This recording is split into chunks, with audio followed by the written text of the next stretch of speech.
What makes a great season? Some would say when a driver runs away in utter domination. Others say a championship battle between two that runs all the way to the end. While there's no right or wrong answer, there is one that takes the perks of both. A season-long, multi-car competition for the championship is, in my opinion, the greatest version that you could possibly have. And today, we'll talk about what is without a doubt the most competitive divisional season of all time. Let's open up with talking about the previous season. Season 15 was a great one. Super opened up winning yet another Daytona race, then Coop showed him who's boss 3 times in the regular season, winning Bristol and 2 others, with people like Lefty and Zorgo snagging some victories as well. Once the playoffs hit, however, Dyno hit the gas. In the final race of the year, 3 cars were tied going into the championship. But your Season 1 champion, 14 seasons later, would find himself winning his 2nd title. And that's where we left off. So what could follow up this type of year? What could possibly be better than 3 cars tied going into the final race?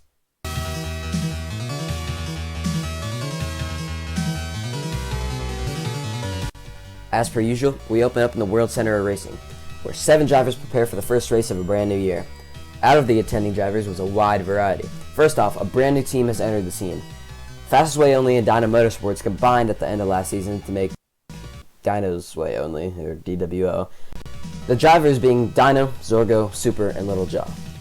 Making the switch though, the team was forced to release Kitty, who showed up late last year and got a win and a 2nd place finish. With nowhere to go, Kitty found himself in a rough spot. On the other side of the garage, however, Coop and Team Bonsai were coming off a good year but an unsuccessful postseason. Team Bonsai would end up signing Kitty to the number 8, so the field was set for Daytona. A brand new 4-car team versus the 2-car powerhouse. It was a super team domination. And at the end of the race, Zorgo found himself being the first driver ever to win 3 Daytona 500s, cementing his name in history forever. The following weekend was Las Vegas, a race consistently known as being one of the best in the season. Opening up the track as usual, Coop and Zorgo are expected to be the fastest all day. And while that was true for most of the day, Stage 1 and 2 showed us a brand new glimpse of Super's real potential, where he would win the first stint and place 3rd in the 2nd. However, as fuel strategy played out, it was clear Zorgo was going to try and make it to the end. And while that would be true, he would have to save. And Coop, with brand new tires and a fuel tank full of gas, was pushing. He began running him down. However, with just 2 to go, and Coop about to make the pass to secure his win, he would choke, bringing out a late race caution, setting the whole field up for a 2-lap shootout. Starting 5th in all this mess was Kitty, who showed speed earlier but had a low chance of grabbing this win. But when the green flag dropped and the field went high, Kitty saw the opening that he needed, and here's how it played out. It was a perfect ending for Team Bonsai. Coming off a rough Daytona, they would finish 1-2 in Vegas, and while Coop came home with a 2nd place finish, Kitty would win his first ever Cup race. But surely it was a fluke, right? I mean, without the late race yellow, he wouldn't even have a chance, right?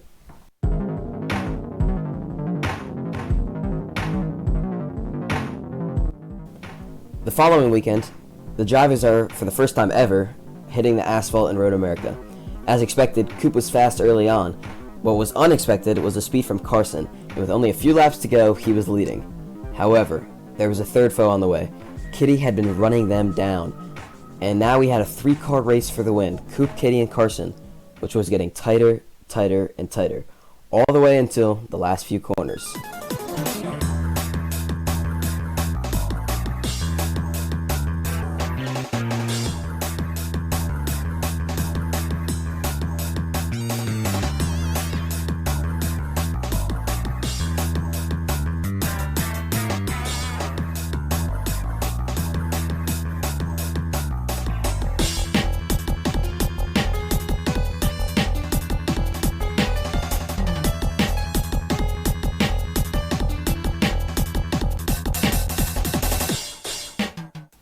So it was proven.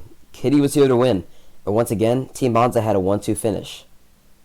After Road America, we headed into Southern California to Auto Club Motor Speedway, where we geared up for what we thought was going to be a pretty mediocre race, but that was quickly proven wrong. Fontana had some of the best racing we've ever seen. All race long, we had 4 wide passes and battles. It was a fast day for many, such as Kitty and Carson, and most would have thought they would come out on top. If not for a rookie in his first Cup Series start, upsetting the field in Fontana, While it was a packed up race, the 97 was fast all race and deserved this win. Next up on the schedule was once again in Wisconsin, this time though in the heart of Milwaukee.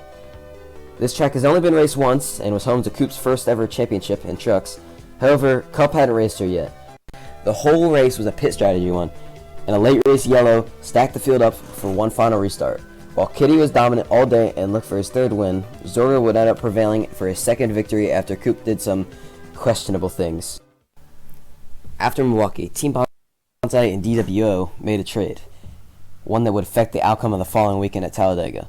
Team Bonsai offered to trade one of their fastest drivers, Mailbox, for Super. DWO had their heads scratching. I mean, after all, this is a driver that can win week in and week out if he shows up. Why would they be trading for Super? But nonetheless, they accepted, and in the following week, sliding sideways across the start-finish line, Mailbox would pick up a win for DWO in Talladega. While this seemed like a giant win for DWO, it was honestly a pretty bad look for them. Besides Zorgo, Mailbox was the only winner they had, and it was coming apparent that none of them would win anytime soon. But regardless, they prepared for what usually is not the best races on the schedule, Darlington.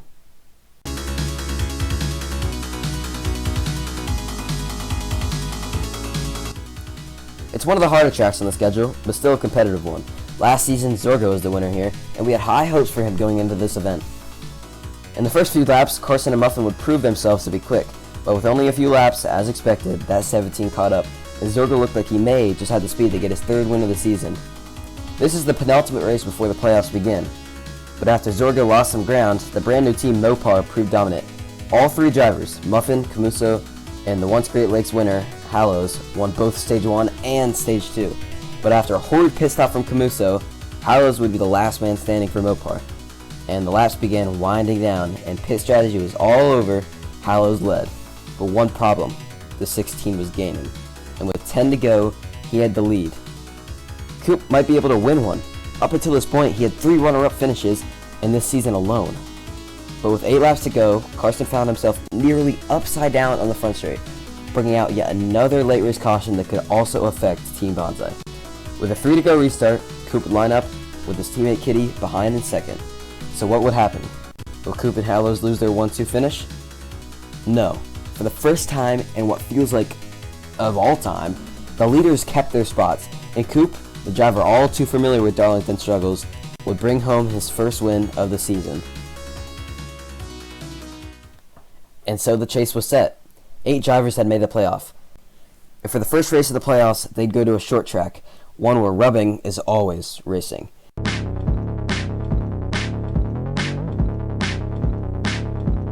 Bristol would see the longest race in divisional history. 200 laps of nothing but battling would take place in the last great Coliseum. Well, Stage 1 and 2 saw the same 5 get points, and Zorgo and Dino were proved to be the fastest on track. While Howers and Carson had strong runs early, Kitty would pick up the pace come the end of the race. But after pits cycled, once again the field saw Coop gaining, and gaining, and gaining, until he finally got to Zorgo. What seemed like it had been Coop's race to lose, just like in Vegas, Zorgo began to pull away, and a mistake from Coop did it again, bringing out the late yellow. I could go on and on because we ended up having a handful more cautions, but in the end, Zorgo got his 3rd win of the season in the most dominant performance yet, and Kitty and Coop would follow. But that's alright, because we still have a whole rest of the playoffs to go, and next week we go once again for the 3rd time this season to Wisconsin. While Wisconsin was very well hyped up, I don't want to talk about it. Honestly, this is the first time this season we kind of had an off race. Long story short though, Coop got his 2nd win of the year, and Team Bonsai had their 3rd 1-2 finish of the season. Today was different though. It was a doubleheader, and shortly later we would hit one of the greatest races of all time, and we hadn't even known it yet.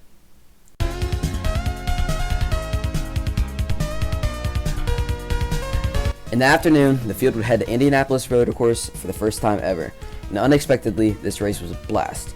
Starting us off, Ollie sang the national anthem, and Coop, Zorgo, Kitty, and Carson would contend for the lead early. The race played out perfectly and had a great racing all race long. With the laps winding down though, it was a 5-car battle for the win. Down the straightaway on the white flag, Fun Guy, subbing for Hallows, would run out of fuel, taking him out of the race. Just a few corners left, and the field flew into the final road course section and onto the front straightaway. Kitty won his third race of the season with Zorgo spinning behind him, which means Coop would get second and have yet another 1-2 finish on the day. The points were now as tight as ever. Team Bonsai led constructors just barely, and their drivers were 1-2 again in the championship hunt. We were now down to just 4 races left, and for the final time this year, the drivers would head to yet another short track. Heading into Richmond, Kitty sat atop the points lead, with Coop right behind. This was a hard racetrack to pass at, and that would quickly become known. And just like Wisconsin, in a long story short, Coop dominated once again and swept the stages. He got his third win of the year, the points lead, and the 5th Team Bonsai 1-2 finish. Later that day, they head to Homestead for another doubleheader.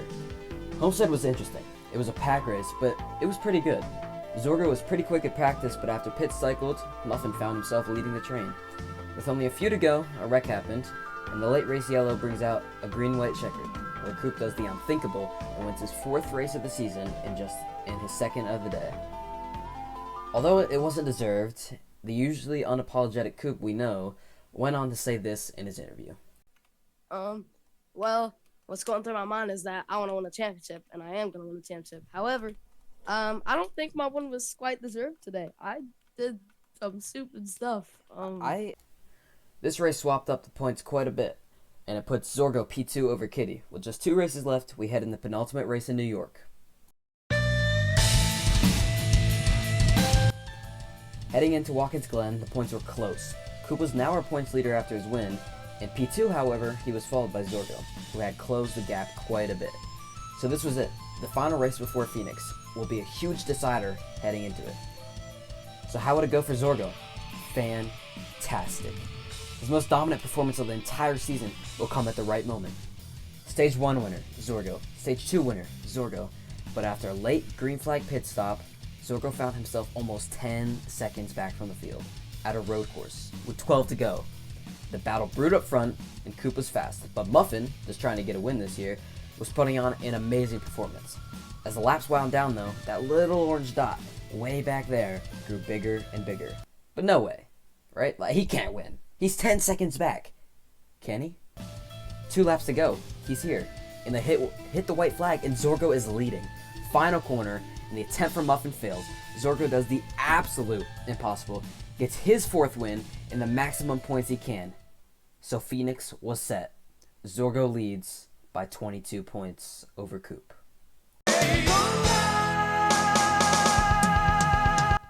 Phoenix starts off gloomy, but nonetheless, we're all fired up.